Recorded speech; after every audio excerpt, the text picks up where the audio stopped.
రాజకీయం చేసే వాళ్ళని నమ్ముతని టీపీసీసీ చీఫ్ మహేష్ కుమార్ గౌడ్ అన్నారు. అసలు రాముడికి బీజేపీకి ఏంటి సంబంధం అని ప్రశ్నించారు. 10 ఏళ్ల పాలనలో మోదీ ఏం చేశారని నిలదీశారు ఆయన. ఏ మాటలు చెప్పి అధికారంలోకి వచ్చారో ఒక్కసారి మనం గుర్తుకు చేసుకోవాలి. ఇలా చాలామంది దేవుళ్ళ పేరిట మతం పేరిట రాజకీయాలు చేస్తూ ఉన్నారు.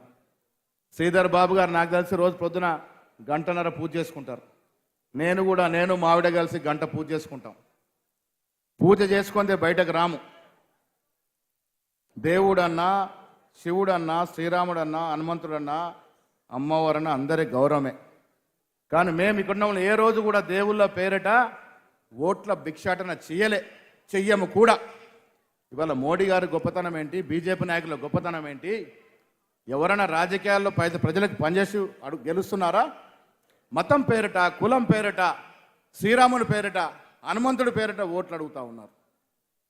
నేను అడుగుతా ఉన్నాను మిత్రుల, శ్రీరామచంద్రుడికి బీజేపీ పార్టీకి ఏం సంబంధము? శ్రీరాముడి చరిత్ర కొన్ని వేల ఏళ్ల చరిత్ర.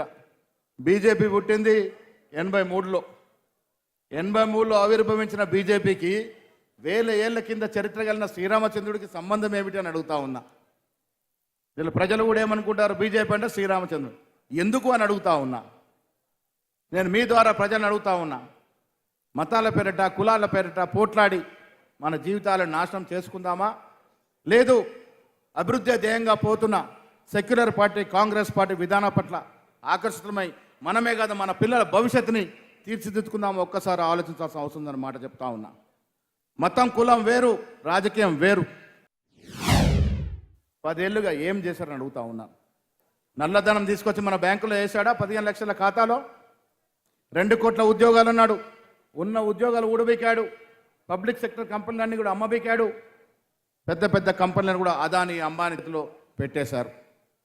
సామాన్యుడికి ఏం లాభం చేశాడు మోడీ అని అడుగుతా ఉన్నాను. ఆయన కులం పేరిట ఈయన ప్రాంతం పేరిట కేసీఆర్ గారు 10 ఏళ్ళు ఏం రాజ్యం చేశాడో మనం చూసాం. 10 ఏళ్ళు రాష్ట్ర సంపదనంతా దోసి 7.5 లక్షల కోట్ల అప్పులో మన రాష్ట్రాన్ని కూర్చోబెట్టినారు. ఇలా మంత్రులు తుమ్మల నాగేశ్వరరావు గారు శ్రీధరబాబు ఇక్కడ ఉన్నారు. నెల చూస్తే నెల గడిచేసరికి చేతిలో 200-300 కూడా మిగిలినటువంటి రాష్ట్ర ఆర్థిక పరిస్థితి 11-12 వేల కోట్ల రూపాయలు కేసీఆర్ చేసిన అప్పులకి పోతా ఉన్నాయంటే మనం ఏం చెప్తామని అడుగుతా ఉన్నాను. 40,000 ముఖ్యమంత్రి సీఎం రిలీఫ్ ఫండ్ చెక్కులు 40,000 చెక్కులు ఇలా కాంగ్రెస్ ప్రభుత్వం ఇస్తుందనే మాట కూడా మీరు తెలుసుకోవాల్సిన అవసరం ఉన్నది.